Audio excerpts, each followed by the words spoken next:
여러분 안녕하십니까? 오늘은 네 천사가 바람을 붙잡고 있다 라는 주제로 우리 하나님의 말씀을 나누겠습니다. 오늘날은 정치, 사회, 경제 문제와 불확실성, 환경 파괴로 인한 기후변화와 지진, 쓰나미 등 자연재해, 무서운 전염병, 그리고 인간성의 타락 등 온갖 재난의 시대입니다. 요한계시록 7장 1절로 3절. 이 일 후에 내가 네 천사가 땅 네 모퉁이에 선 것을 보니 땅의 사방의 바람을 붙잡아 바람으로 하여금 땅에나 바다에나 각종 나무에 불지 못하게 하더라. 또 봄에 다른 천사가 살아계신 하나님의 인을 가지고 해 돋는 데로부터 올라와서 땅과 바다를 해롭게 할 권세를 얻은 네 천사를 향하여 큰 소리로 외쳐 가로되 우리가 우리 하나님의 종들의 이마에 인치기까지 땅이나 바다나 나무나 해하지 말라 하더라. 이 말씀은 요한계시록 6장 17절 하나님의 진노의 큰 날이 이르렀으니 누가 능히 서리요 라는 절규에 이어 그 큰 날에 설 수 있는 하나님의 인맞은 백성에 대한 내용과 시기를 가리키고 있는 말씀입니다. 먼저 땅의 네 모퉁이는 지구 전체를 가리키고 있습니다. 마지막 사건들은 어느 한 구석, 한 국가나 지역에 국한되지 않은 전 세계적인 것입니다. 특별히 요한계시록의 예언을 연구할 때 이런 중요한 적용에 유의해야 합니다. 많은 거짓 선생들이 부분적이며 지엽적인 예언 적용으로 자신에게 유리하게 해석하고 있기 때문입니다. 마가복음 13장 27절. 또 그때 저가 자기 천사들을 보내어 자기 택하신 자들을 땅 끝으로부터 하늘 끝까지 사방에서 모으리라. 이 말씀 역시 예수께서 재림하실 때 전 세계에서 성도들을 모아 데리고 하늘로 가실 것임을 분명하게 가르치신 것입니다. 이 말씀의 기준에 맞지 않은 거짓 예수들이 도처에 많습니다. 바람은 재난과 전쟁과 테러와 전염병들을 상징합니다. 예레미야 25장 32절. 나 만군의 여호와가 말하노라. 보라, 재앙이 나서 나라에서 나라에 미칠 것이며 대풍이 땅끝에서 일어날 것이라. 지구촌에 바람이 점점 강하게 불어오고 있습니다. 지구는 어디 한 곳도 안전하지 않습니다. 말씀의 예언대로 지진은 그 수를 헤아리기 힘들 정도로 거의 매일 일어나고 있습니다. 이사야 24장 19절 20절. 땅이 깨어지고 깨어지며 땅이 갈라지고 땅이 흔들리며 땅이 취한 자같이 비틀비틀하고 침망같이 흔들리며 그 위에 죄악이 중함으로 떨어지고 다시 일지 못하리라. 이런 지진은 마지막 두려운 심판의 날에 있을 대지진의 예고편에 불과합니다.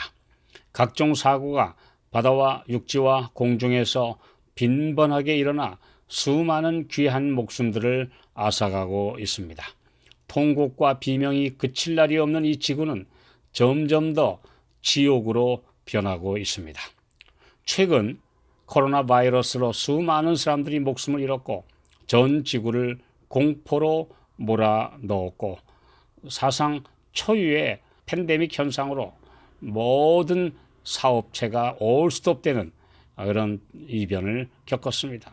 그런데도 또 어떤 변종 바이러스가 생길지 모두가 전전긍긍하고 있습니다. 온갖 전염병이 가축과 조류까지 몰살시키고 있습니다. 인류의 문명의 발달이 이런 바람들을 제어하기에는 전혀 무력함을 볼 수 있습니다. 테러와 폭동이 일어나는 원인은 사람들의 마음에 성령의 호소가 더 이상 들리지 않기 때문입니다. 양심과 이성에 말씀하시는 성령의 음성을 자꾸 거역함으로 마음이 둔감해져서 결국 성령이 떠나가시고 있기 때문입니다. 신자들까지도 예외가 아닙니다. 누가복음 21장 34절 너희는 스스로 조심하라. 그렇지 않으면 방탕함과 술 취함과 생활의 염려로 마음이 둔하여지고 뜻밖의 그날이 덫과 같이 너희에게 임하리라. 성령이 떠난 마음은 걷잡을 수 없는 광풍에 휘말리기 쉽습니다. 호세아 8장 7절 저희가 바람을 심고 광풍을 거둘 것이라. 광풍, 즉 미친 바람이 오늘날 수많은 사람에게 분노 조절 장애라는 정신증후군으로 나타나고 있습니다. 계시록 12장 12절 그러나 땅과 바다는 화 있을진저 이는 마귀가 자기의 때가 얼마 못된 줄을 알므로 크게 분내어 너희에게 내려갔음이라 하더라. 용의 분노가 미친 바람을 일으키고 있습니다. 몇몇 이성을 잃은 독재자들에 의해 언제 어떤 전쟁의 광풍이 일어날지 사람들은 전전긍긍하고 있습니다. 그러나 요한계시록 7장 1절의 말씀은 우리에게 위로와 평안을 줍니다. 온갖 작은 바람이 불어오고 있지만 세계적인 대파멸을 막도록 네 천사가 지구 사면을 붙들고 있다는 말씀이 있기 때문입니다. 특히 각종 푸른 나무로 상징된 하나님의 백성들을 해하지 못하도록 보호하신다는 약속이 기록되어 있습니다. 곧 하나님의 인을 맞을 성도들을 천사들이 지키고 있습니다. 우리 하나님의 종들의 이마에 인치기까지, 여기서 종이라는 말은 헬라어로 둘로스인데 노예라는 뜻입니다. 노예는 주인의 소유입니다. 하나님의 노예, 곧 자신을 완전히 그분께 바쳐서 오직 주인의 뜻대로 따르는 자들을 그분은 자신의 소유로 삼으십니다.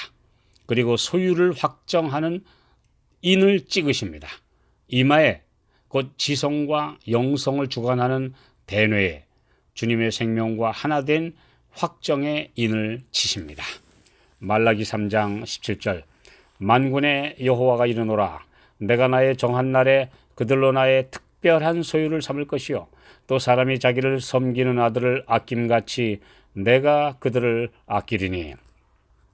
인에 대해서 또 다음에 자세히 연구할 것입니다. 지금은 예언된 마지막 시기입니다. 하나님의 천사들이 이 땅의 전체적 파멸을 막고 있는 은혜의 시기 동안에 하나님의 말씀의 빛을 받아들이고 순종함으로 하나님의 인을 받는 성도들이 되어야 합니다.